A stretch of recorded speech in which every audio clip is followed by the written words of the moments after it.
오늘 함께 읽은 본문의 말씀을 보면 이삭이 태어나고 자라서 젖을 떼는 날에 아브라함이 큰 잔치를 베풀었다는 내용이 나옵니다. 잔치가 벌어지는 이 좋은 날에 사건이 하나 일어나게 됩니다. 이스마엘이 이삭을 놀리는 것을 사라가 보았습니다. 사라는 분노하여서 아브라함에게 하갈과 이스마엘을 쫓아낼 것을 아브라함에게 요구하게 되고, 이 사라의 요구로 인하여서 아브라함이 근심하게 됩니다. 그러나 하나님께서는 아브라함에게 사라가 내게 이른 대로 하라 말씀하시는 내용이 나옵니다.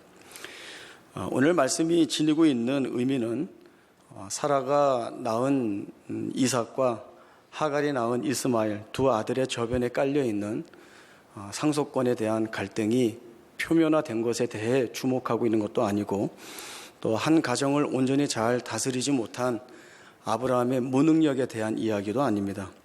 훨씬 깊은 의미가 담겨져 있습니다. 사도 바울은 1차 전도 여행 때 소아시아 남부 갈라디아 지방 사람들에게 전도를 했습니다.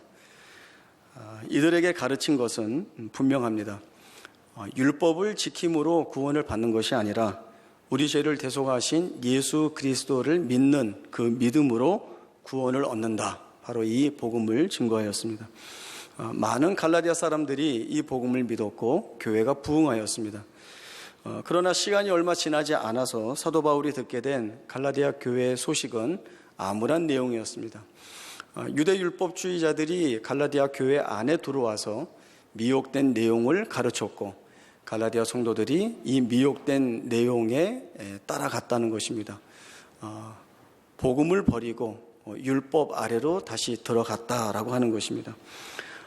무엇이 이들을 미혹했는가?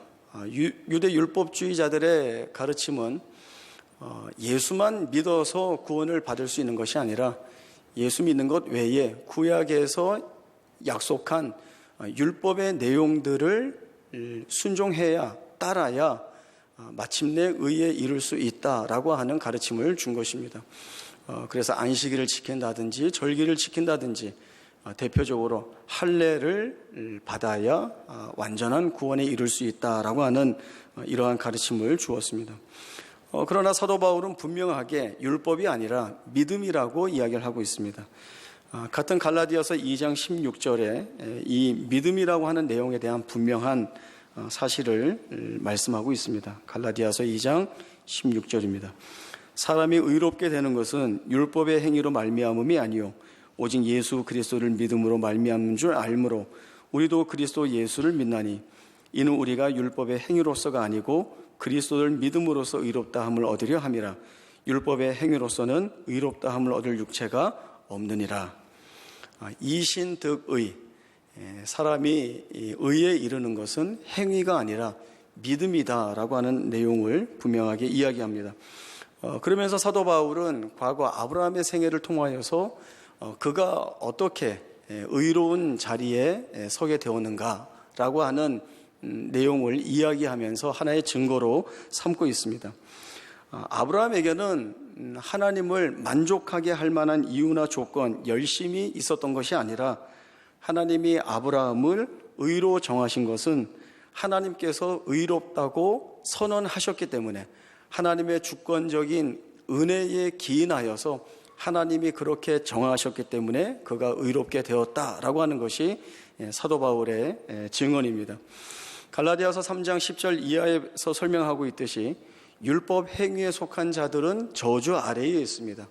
저주 아래에 있는 자들은 심판과 사망으로 결과될 수밖에 없습니다.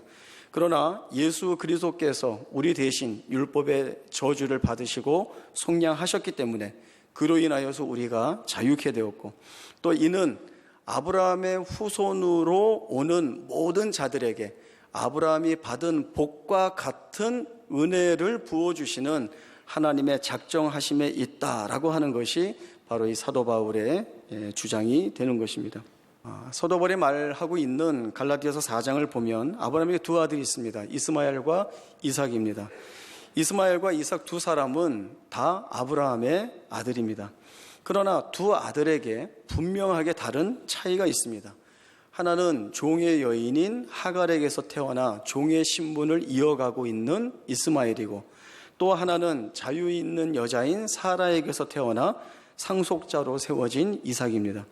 사도 바울은 이삭은 약속을 따라 낳고 이스마엘은 육체를 따라 낳았다라는 이야기를 하고 있습니다.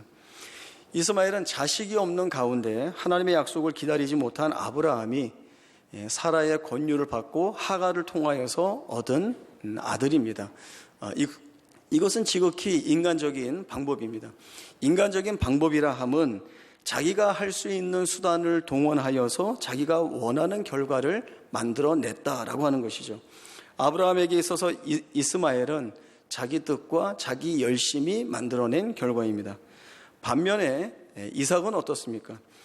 이삭은 아브라함이나 사라에게 자신들이 아이를 낳을 수 없는 조건에 묶여 있을 때에, 그리고 아이를 얻을 수 있다라고 하는 소원이나 소망을 다 내려놓은 그때에 하나님이 약속하신 대로, 말씀하신 대로 주신 아들입니다.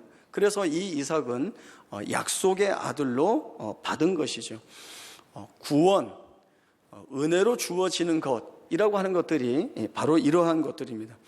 우리가 하나님과 단절되어 죄 아래에 있을 때에는 그것이 바로 저주 아래에 있는 것입니다. 이 저주는 심판과 사망으로 귀결되고, 여기에서 우리가 할 수 있는 것들은 아무것도 없습니다. 우리 스스로 죄 문제를 해결할 수 없고, 우리 스스로 구원의 자리를 찾아낼 수도 없습니다. 그러나 은혜 아래에 있을 때 우리가 아무것도 할 수 없다라고 하는 것은 같은 내용이지만, 그러나 결과는 너무나도 다릅니다. 우리가 아무것도 할 수 없어서 그저 죄로 인하여서 사망의 자리로 가는 것이 아니라, 그 자리에서 은혜의 자리로 끌어내신 하나님의 작정과 은혜의 섭리, 우리 인생에 대한 개입이 있었기 때문에 이제 우리가 바뀌게 된 것이죠. 우리는 아무것도 하지 않았지만 아브라함의 생애의 예에서 보듯이 하나님이 그를 의롭게 하심으로 인하여서 그가 믿음의 조상이니, 믿음 있는 자이니, 믿음대로 행했다라고 하는 그러한 평가를 받는 것처럼 하나님이 우리 생애에 그렇게 찾아오셔서 일을 하시는 것, 그 하나님의 일하심이 우리에게 구원으로, 은혜로 주어지는 내용이다라고 하는 것을 우리에게 말씀을 하고 있습니다. 아주 오래전에 국내 전도부 그 사업부의 일환으로 열악한 환경에 있는 교회에 여름성경학교 지원하는 일들을 했었습니다. 그때 제가 청년 교사들을 훈련시키고 그들과 함께 서해에 있는 안마도라고 하는 섬에 찾아갔습니다.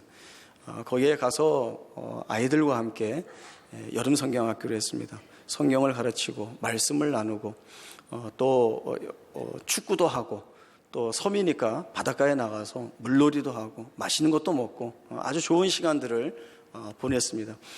그렇게 이제 일정이 마치고 이제 섬에서 나와야 되는 날 이른 시간에 배편이 잘 준비되었는가 확인하기 위해서 제가 선착장에 나갔습니다. 나가서 직원에게 물었습니다. 오늘 배 나가죠? 예, 나갑니다. 오늘 나가는 배 몇 시에 들어옵니까? 저기 있습니다. 그러더라고요. 그래서 저기 있다고 하는 데를 쳐다봤더니 마른 갯벌 위에 큰 배가 옆으로 누워 있는 겁니다. 저 배를 타고 나간다는 거예요. 그래서 머리로는 바닷물이 들어오면 배가 서게 되어 있고, 그러면 우리가 저 배를 타고 나가는구나. 머리로는 그렇게 생각이 되는데 마음으로는 정말 이 섬에서 나갈 수 있을까? 이제 이런 생각이 들었습니다. 들어와서 짐을 정리하고 배 시간에 맞춰서 나왔습니다. 그럴 수 없는 것 같이 바닷물이 들어와서 차 있고, 갯벌에 누워있던 배는 언제 그랬느냐는 듯이 바로 서서 배 탈 사람들을 기다리고 있었습니다.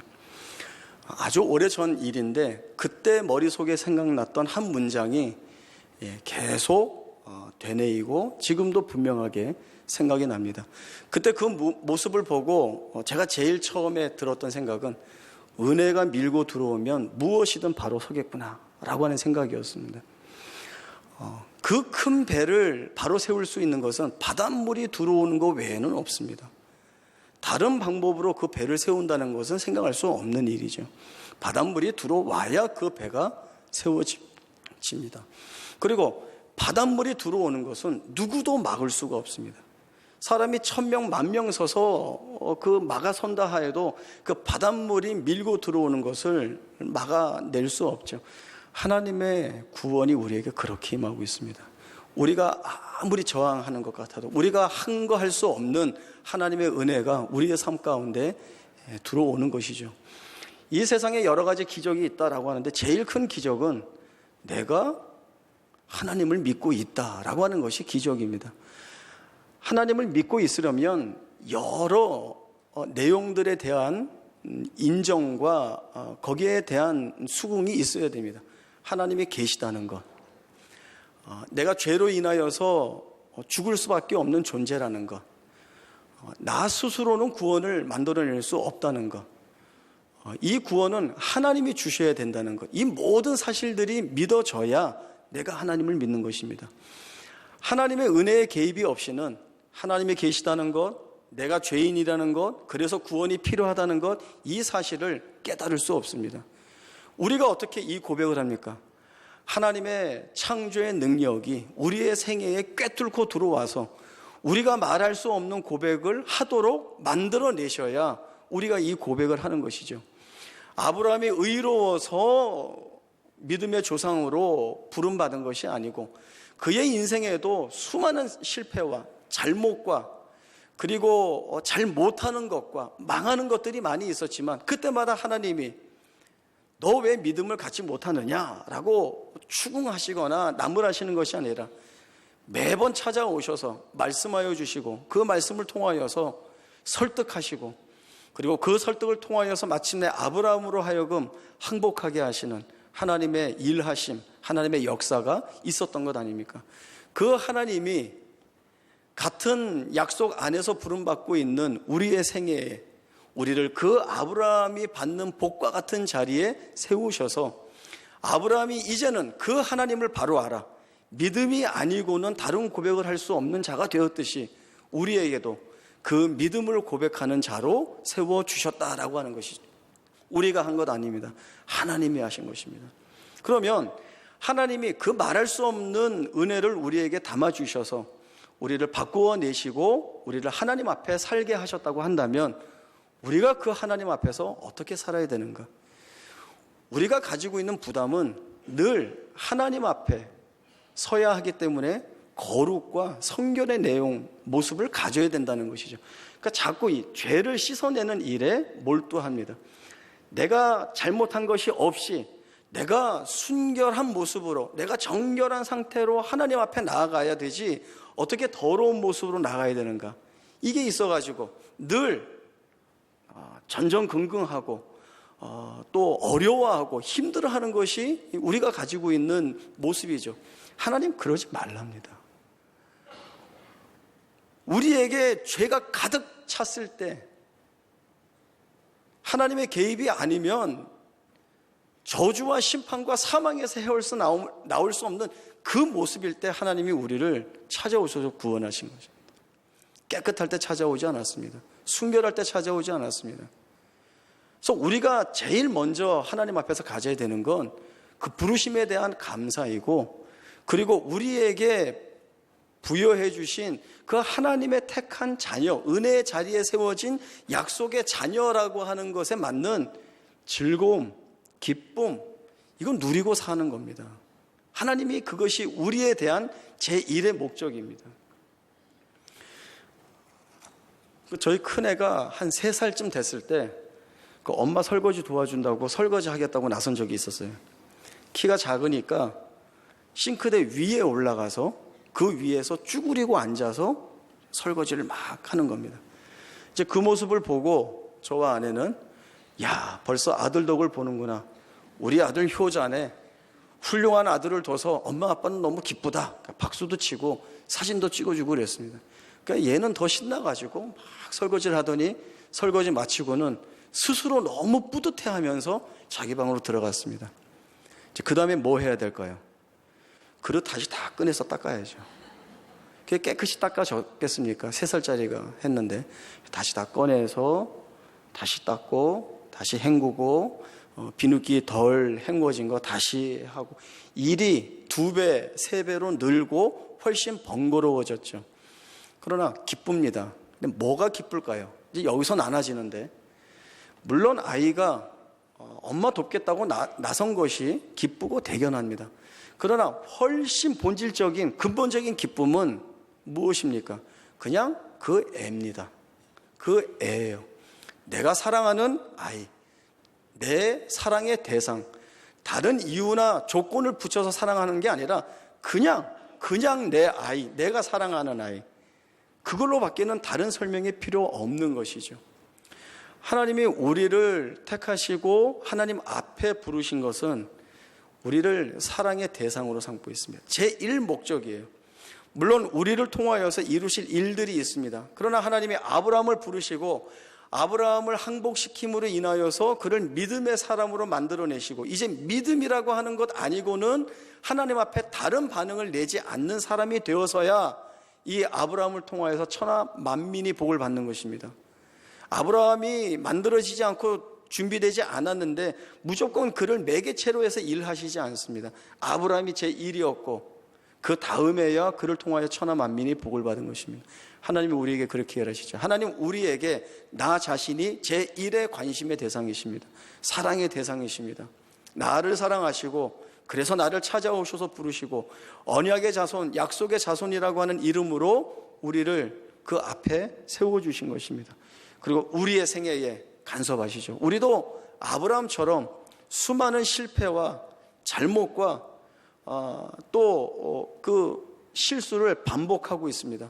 그러나 하나님 우리에게 잘못했다 나무라지 않으시고 아브라함에게 하셨던 것처럼 내가 너에게 어떤 하나님이냐, 내가 너를 위하여 어떤 역사를 하였느냐, 내가 할 수 있는 것이 무엇이냐라고 우리를 설득하시고 그리하여서 우리 안에 믿음을 반응하도록, 믿음을 발휘하도록 일하시는 것이죠.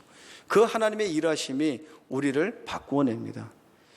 이제 우리가 믿음을 가지게 되면 이 믿음이라고 하는 것은 믿음을 가지고 있으면 원하는 것이 다 이루어져. 믿음을 가지고 있으면 내가 원하는 대로 다 돼.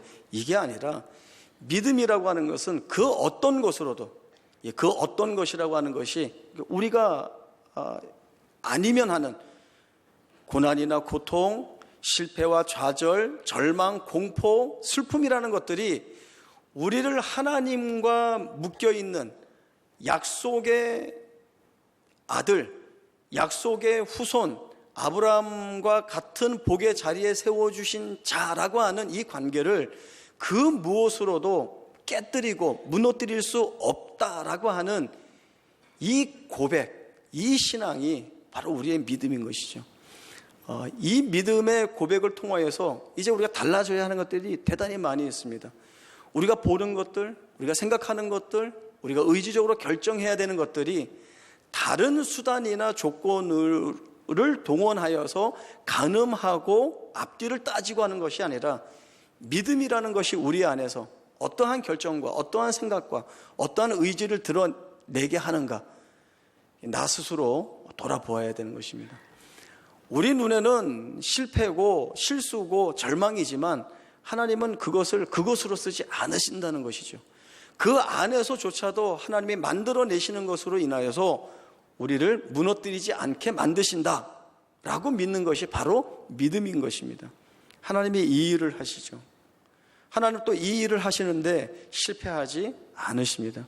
우리가 아브라함의 생애를 통하여서 수없이 지금 말씀을 반복하여 살펴보고 있는데 그 안에서 우리가 확인받는 것이 무엇입니까? 아브라함의 잘못으로 삼지 않습니다. 아브라함의 실수나 실패, 그것으로 삼지 않습니다. 오히려 그 안에 하나님의 은혜를 담으십니다. 이스마엘 걱정 마라. 너 아들 아니냐? 내가 큰 민족으로 만들리라 라고 하는 약속도 이 하나님이 부어주시는 것입니다. 우리가 두려워할 것이 없습니다.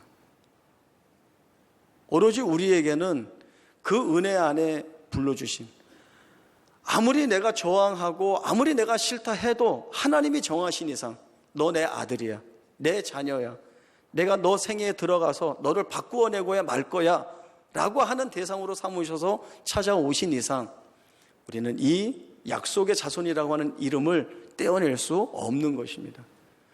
내가 살아내는 하루, 내가 숨쉬는 모든 시간들이 내가 하는 것이 아니라 하나님께 붙잡혀 있는 시간이고 현장입니다. 현실입니다. 하나님이 여기서 일하시고 그 하나님의 일하심은 하나님 스스로의 영광을 취하시기 위한 것이 아니라 우리를 복되게 하시려는 그 하나님의 놀라우신 은혜라고 하는 것이죠. 로마서 8장 38절과 39절 두 절 말씀 저희가 보겠습니다. 너무나 우리가 잘 알고 있는 말씀이지만 다시 한번 이 말씀을 통하여서 우리가 확신을 갖겠습니다. 로마서 8장 38절 39절 우리 두 절 말씀 함께 읽겠습니다. 시작. 내가 확신하노니 사망이나 생명이나 천사들이나 권세자들이나 현재일이나 장래일이나 능력이나 높음이나 깊음이나 다른 어떤 피조물이라도 우리를 우리 주 그리스도 예수 안에 있는 하나님의 사랑에서 끊을 수 없으리라. 말씀으로 주고 있습니다. 그 무엇이 우리를 끊겠습니까? 괴로움이 우리를 끊어낼 수 있습니까? 절망이 우리를 끊어낼 수 있습니까? 두려움과 공포가 우리를 끊어낼 수 있습니까? 아니라고 하십니다. 그 무엇으로도 끊어낼 수 없고 오히려 우리 안에 그러한 모든 것조차도 훨씬 뒤덮고 남는 하나님의 사랑으로 채워져 우리로 하여금 아브라함과 같은 복을 누리게 하고 아브라함이 고백한 그 믿음을 같은 믿음으로 고백하게 하여 주시어서 아브라함 같이 세우시는 하나님의 일하심이 있음을 우리가 알아야 합니다. 하나님은 우리와 우리의 자녀와 우리의 후손 가운데 일하실 것입니다. 왜냐하면 하나님은 아브라함과 이삭과 야곱의 하나님이시기 때문에 그렇습니다. 이 하나님은 우리의 현실과 우리의 세대와 우리의 역사 속에서 추호도 흔들림 없이 하나님이 일을 하실 것입니다. 하나님이 정하신 때가 있고 하나님이 의도하신 목적이 있고 하나님이 이끌어 가시는 과정들이 있습니다. 이 안에는 그 어떠한 실패도 없습니다. 하나님이 일하시기 때문에 그렇습니다. 이 하나님 붙잡고 감사와 찬송으로 나아가는 우리 모두의 생애가 되기를 바랍니다. 기도하겠습니다. 하나님 아버지 은혜를 감사합니다. 우리를 종의 자녀로 부르신 것이 아니라 약속의 자녀로 부르셨기 때문에 우리의 생애에 찾아오셔서 마음껏 은혜를 부어주시고 하나님 일하셔서 우리를 복된 생애로 세워주시니 감사합니다. 하나님의 일하심이 우리의 전 생애를 둘러싸고 있음을 알고 있기에 우리의 살아가는 그 현실에서 만나는 수많은 처지와 상황들을 믿음을 고백함으로 이겨내고 또 그 안에서 일하시는 하나님으로 인하여 감사하며 찬송할 수 있기를 소원합니다. 우리의 소원대로 감사하게 하시고 찬송하게 하셔서 아브라함에게 부으셨던 그 복된 자리 우리도 세워주시고 그 자리에서 영광의 주를 위하여 영광의 하나님 위하여 사는 주의 사랑하는 백성들이 되게 하여 주옵소서. 거룩하신 예수님의 이름으로 기도하옵나이다. 아멘.